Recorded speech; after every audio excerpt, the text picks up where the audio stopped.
I am Kristen Edwards. I am a communications major at Manhattan College, and I'm going to be giving a quick review on the course Writing for Public Relations. Okay, so for the theory part of this evaluation, I am going to talk about two books that personally were super helpful to me and that I took a lot from.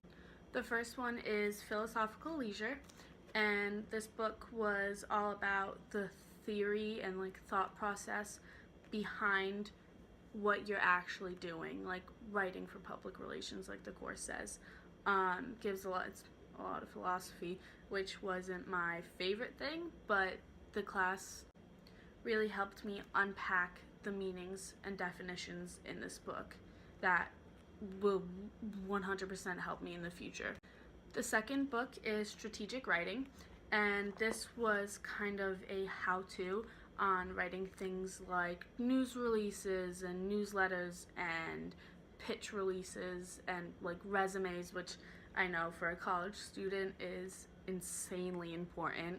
But all of these things really add to the class and how it helps people in the future, like post-graduation. So as for the knowledge aspect of this evaluation, I really went into this course not exactly knowing what to expect. I did not take the prerequisite just because of the way things kind of played out, but that did not change a single thing. I was a bit nervous about it at first, but that wasn't a problem. I'll just go back and take it. But one of the things that really helped when I didn't quite understand all of the terminology was the book Strategic Writings. It kind of is it's like a how-to on how to do everything, but it also supplies the reader with definitions and images that really helped when looking for the format on how to do things. And on top of that, it also provided the reader with content. So when we were doing our PWPs, I not only relied on what we had in class, but the information that was given in this book that really helped me kind of complete these tasks and get a good grade. As for the book Philosophical Leisure, it was packed with these huge words and definitions. It's philosophy. It's not easy to understand, but in class we really worked on unpacking the meaning behind all of these, and something I really took away from it was the making, theory, and doing process. So the making is obviously creating, and the theory is the knowledge behind it, and then the doing is the theory informed action. And in order to succeed in public relations, you really need all three of these processes. You can be good at one, but you can't be successful in your career unless you have all of them. So going back to the book Strategic Writing, one of the sections that I really read religiously was the section on news releases, because I had no idea what it was, and I also found it super helpful. I learned all about inverted pyramids and how the most important information should start at the top, and then because the reader will grabs the reader's attention, and then from then you kind of not fluff it up, but the less important stuff can go towards the bottom. But I had no idea how to set it up. I had no idea what kind of information that I should be putting in it, and by reading all about what I needed to do in strategic writing, it helped me gain a better understanding on what I needed to do to complete this assignment. And now going into the workplace when I graduate, I know for a fact that news releases won't be a problem for me. Along with all the other PWPs that we've done in class, they really help you prepare for the future.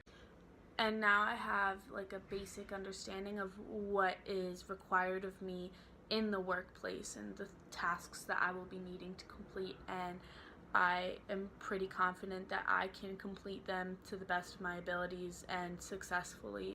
Okay, so referring again to Philosophical Leisure, there was a part in the book that talked about storytelling, which is crucial in the PR world. So there are different channels that you can communicate through, that you can tell your story on, but all have aspects that alter the story that you were trying to tell. So these different elements in the mediums that you tell your story on kind of give rise to an organization's philosophy for you to learn it, which is insanely important, because how can you as a PR professional be the voice behind a company if you don't know what this company stands for, if you don't stand for the same things that they stand for?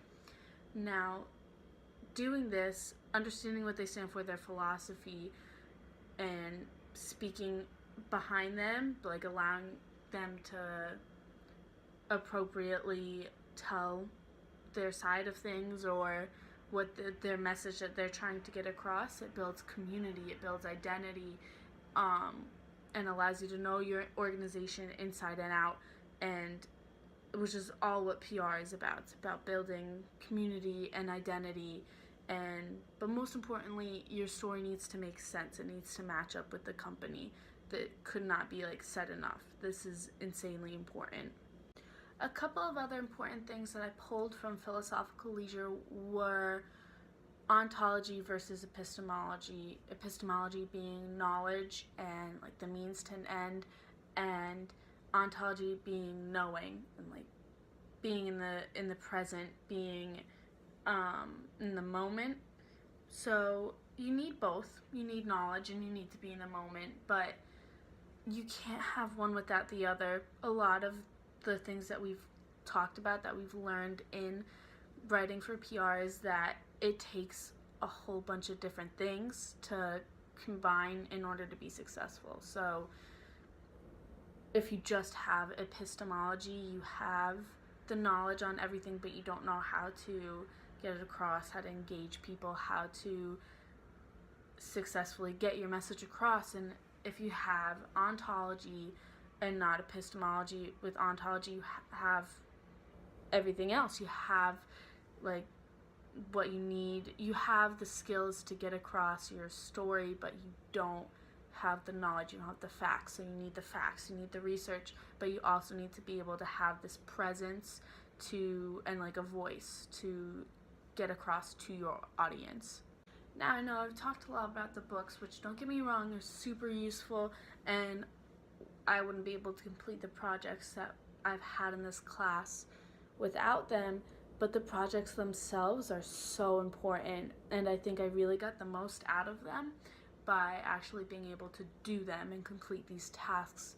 We had PWPs resumes and research, pitch and news releases, blog posts, it goes on, newsletters, speeches, and this webcast, and all of it really helps to shape my writing as a PR professional in the long run. And at the end of this, we'll edit all of them and be able to make a portfolio, and we'll have that portfolio of just edited, completed documents that we have done in class, and I can now look back on when going into the workplace. I have a better understanding, and I know what is expected of me. I know what I have to do. I've been talking about the application of this class and the things we do in this class to the future and to the workplace the whole time, but now it's just the actual introduction of it, the application of this to the real world, which is, I wouldn't know, I'm not in the real world yet, but it's pretty dead on from what I've been told, from what I've researched, from everything that I've learned. This class and everything that we do in it really affects your future. It prepares you for the future, and Manhattan College really values its students performing well in the workplace, and this class is just evidence of that. Manhattan College wants us to do well, and this class is a course that will make sure that you do well in the workplace. It helps a lot. There are some things that I really loved and I really didn't like as much in this class. Most of it I loved it all. some things that I didn't like so much happened to be the philosophy, and that's just because it's so much to take in, it's so much to read, and when reading it, I often found myself getting frustrated because I couldn't quite comprehend and compartmentalize what I was reading. It was difficult to understand, but what really helped was going back over it in class and unpacking it, like I've said before, and truly figuring out what it means and what it means in the future outside of college and how I can apply it to the real world. So for the most part, I love this class. I loved it, and I 10 out of 10 recommend. And that does not mean much. If you are a PR concentration, you have to take it to graduate, but don't worry about this class. It's something you really should look forward to, and it'll be a great time. It 100% helps in the future.